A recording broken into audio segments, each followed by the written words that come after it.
Let's take a look at another powerful tool, Simpler.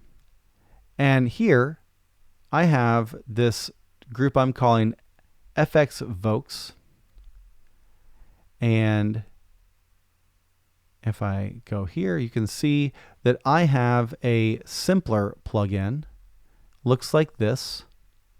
And I have that vocal in there. But instead of being in classic or one-shot mode, I'm now in slicing mode.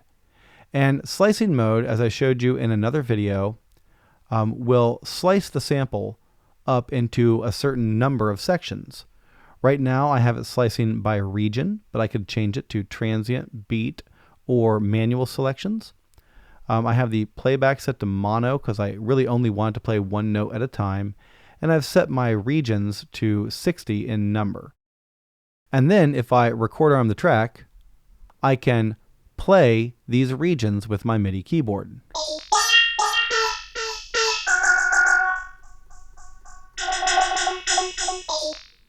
And that's pretty cool, but what I like to do with it is put an arpeggiator in front of it. And now when I play this clip, this arpeggiator will trigger all of these regions in a certain order. I have it set to a random order at a 16th note rate with a gate of 105%. Let's check it out.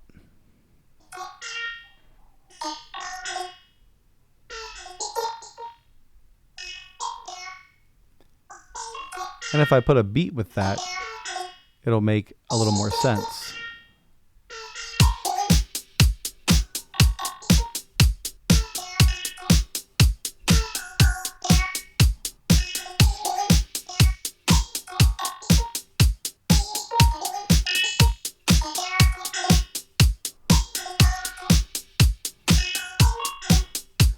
And you can adjust these parameters as you go along.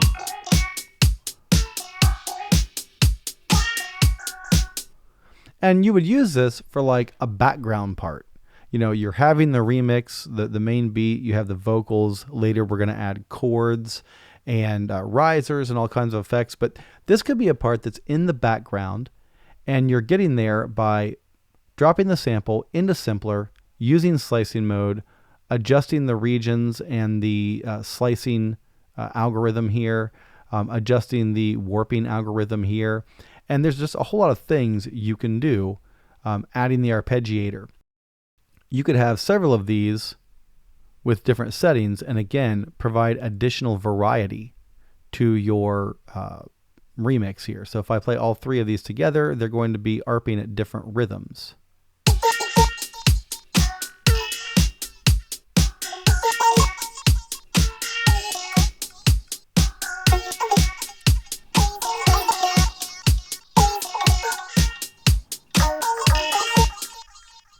Now, this track is a very interesting track.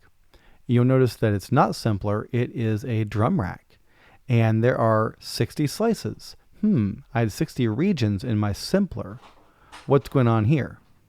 So if I go to my other Simpler track, I can right-click on the sample window, and I have two options down here. I can slice this to a new drum rack, and it will take each one of those little region slices and put them on a different pad in the drum rack. I can also slice them to a new MIDI track, and that's what's going on in this track here. If I click on this, it looks like a drum rack, and it is a drum rack, but if I click on the clip, you'll see that it automatically assigns each slice to a different MIDI note. And then you could do some things with other MIDI instruments with this. Now, when using slicing mode in Simpler this way with an arpeggiator, you will need some MIDI source material.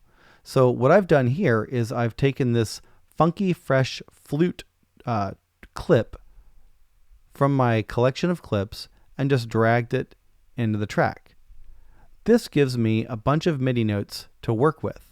And I kind of like this sort of random variety, chance, almost a generative process with the computer choosing notes for me. And you can get a bunch of different clips and put them all on the same track. and that way you'll have the same sound but different rhythms. So just different ways of adding variety, adding a little creativity to your remix with powerful tools like Drum Rack and Simpler.